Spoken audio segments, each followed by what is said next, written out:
Es curioso, llevábamos 60 años sin jugar con... إنه لأمر طريف. مرت علينا 60 عاما لم نواجه فيها بنفيكا، والآن سنلاقيه 3 مرات في غضون شهر. Es verdad, بالتأكيد هم قدموا مباراة كبيرة في اللقاء الأخير أمامنا، وهو ما تسبب في أننا هنا اليوم في هذه القرعة. سنواجههم مجددا، لكن هذه المرة في مباراتين، ولقاء الإياب سيكون في ملعبنا، لذا علينا الاستعداد جيدا. ندرك بالفعل صعوبة ملعبهم ونعرف نقاط قوتهم، وسيكون علينا بذل جهد كبير من أجل الخروج بنتيجة جيدة في لشبونة، ثم التأهل بدعم جماهيرنا في البرنابيو كي نعود إلى هنا من أجل قرعة ثمن النهائي.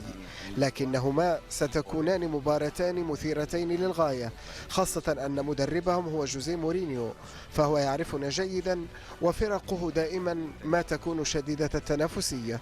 إليك نتائج قرعة ملحق دور 16 النوك أوت فيز بلاي أوفس في دوري أبطال أوروبا لموسم 2025 إلى 2026، والتي أجريت اليوم الجمعة 30 من يناير 2026 في نيون سويسرا، وجاءت كالتالي: موناكو ضد باريس سان جيرمان، ديربي فرنسي مثير. غالاتا ساراي ضد يوفنتوس، بنفيكا ضد ريال مدريد، إعادة مواجهة بعد الصدام في مرحلة الدوري. بودو جليمة ضد إنتر ميلان، كاراباغ ضد نيوكاسل، يونايتد كلوب روج ضد أتلتيكو مدريد، بوروسيا دورتموند ضد أتلانتا، أولمبياكوس ضد باير ليفركوزن. ومباريات الذهاب تكون يوم 17 و18 من فبراير عام 2026، وتجرى مباريات الإياب يوم 24 و25 من فبراير عام 2026.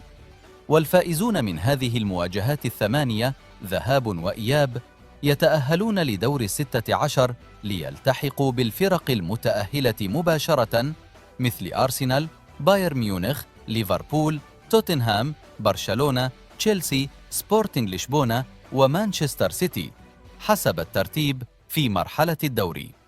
وسوف تشهد هذه المواجهات الكثير من الإثارة، خاصة مع إعادة ريال مدريد وبنفيكا، والديربي الفرنسي بين موناكو وباريس سان جيرمان.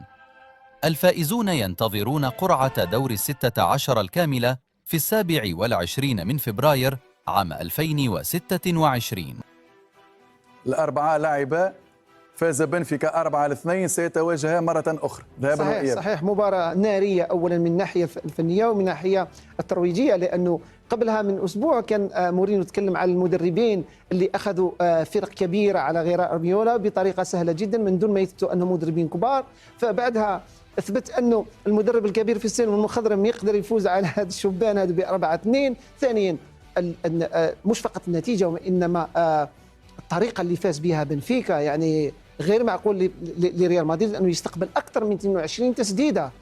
يعني المنظومة الدفاعية راهي هشة، ولهذا فيها تساؤلات كبيرة جدا. نعم. مع خبرة مورينو لما يلعب على الغالب والمغلوب راح يكون صعب جدا. وهذا السؤال هنا في مصلحة من أن يتكرر مثل هكذا موعد للريال مثلا، لأنه بإمكانه ربما أن يجعل من فوز بنفيكا حدثا عابرا، يعني ربما لكل كما يقال لكل جواد كبوة صحيح. بسيطة، مفاجأة، ما إلى ذلك، ويعود إلى سالف إشعاع أمام ذات المنافس، أم لبنفيكا ليؤكد مرة أخرى مورينيو بأنه لا زال لديه ما يقدمه على الساحة الأوروبية؟ رأيك؟ صحيح أنه ريال مدريد عنده ثقافة الفوز. السنة اللي فاتت كان في نفس المكان، لكن في المباراة المفصلية ضد مانشستر سيتي القوي كان فاز عليه وتأهل. فهذا ما يثبت أنه ريال مدريد ممكن يرجع في أي وقت، إلا أنه للأمانة أداؤه ما راهوش في المستوى. على فكرة فقط ضد موناكو اللي فاز عليه 6-1 معز تلقى أكثر من 20 تسديدة، وكأنه النتيجة مش 6-1 وإنما 6-5. نعم. ما يثبت أنه الفريق مريض. يعني بين السطور كأنك تشير إلى أنه ريال مدريد غير مطمئن والعبور لدور 16 غير مضمون رغم أنه يلعب أمام بنفيكا. صحيح، وخاصة أنه بنفيكا منتشي بهذا الفوز 4-2. الأداء كان مميز جدا، التحولات كانت صعبة جدا أنه يتعامل معها ريال مدريد.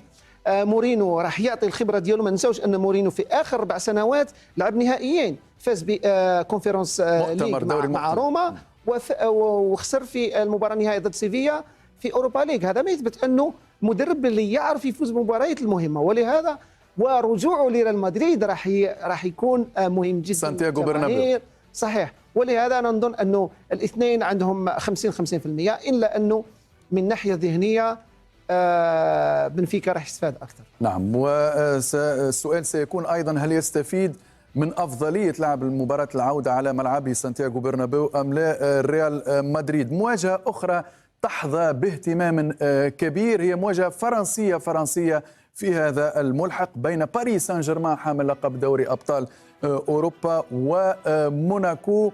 والسؤال هنا يتعلق باي وجه سيظهر، نبدا بباريس سان جيرمان بالطبع كابتن طارق، باي وجه سيظهر؟ لانه هناك من يذهب الى انه هذه الفتره تحديدا ليست بالفتره الجيده لباريس سان جيرمان من حيث الاصابات، الارهاق البدني وحتى الذهني. صحيح انه باريس سان جيرمان في اعلى مستوى، نفس الشيء السنه اللي فاتت ما كانش في اعلى مستوى، بدا يرجع تدريجيا وفاز بالتشامبيونز ليج، الا انه هذه المره ما راهوش في احسن مستوى، لكن هو البطل في ثوب البطل. يعني كل الفرق راهي تترقب له، راهي تقراه ككتاب مفتوح. المباراه راح تكون صعبه جدا، لانه فرانكو فرنسيه مثل ما قلت معز، وخاصه في الاخر 5 سنوات الفرق اللي عملت مشاكل كبيره جدا لباريس سان جيرمان هي ليل وموناكو فاز عليه في نوفمبر 1-0. صحيح الاداء ما كانش مميز جدا، لكن فريق اللي ممكن يفوز على باريس سان جيرمان مثل ما فاز لواي مارساي على باريس سان جيرمان، يعني ممكن انه فرق تفوز عليه. ولكن انت اشرت الى موناكو، انا كنت ساسالك بعد قليل عن موناكو. نحكم على موناكو الذي فاز على البي اس جي هدف ل0 في الدوري، او موناكو مثلا الذي خسر بال6 امام ريال مدريد في دوري الابطال؟ الاثنين لانه في اخر 5 مباريات ما تمكنش انه يفوز في الدوري، ما راهوش في اعلى مستوى. المدرب جديد بوغونيولي يعني بيحاول انه يجدد الدماء، وعانى كثير المدرب هذا من الاصابات. انا نظن اذا كان في يومه من غير اصابات ممكن يعمل مشاكل، لكن انا نظن انه كل كلام هذا كان قال السنه اللي فاتت ضد بريست اللي كان في مستوى عالي جدا، كان في المرتبه الثانيه او الثالثه في الدوري، فاز عليه 10-0 ريال باريس سان جيرمان في مباراتين 10-0. هذا ما يثبت يعني لما يرجع لقيمته باريس سان جيرمان صعيب جدا انك توقفه. نعم. الا انه انا خاف اكثر من المباراه اللي بعد موناكو. صحيح. لانه ممكن جدا انه يلعب ضد تشيلسي اللي خسر ضده او برشلونه. او برشلونه.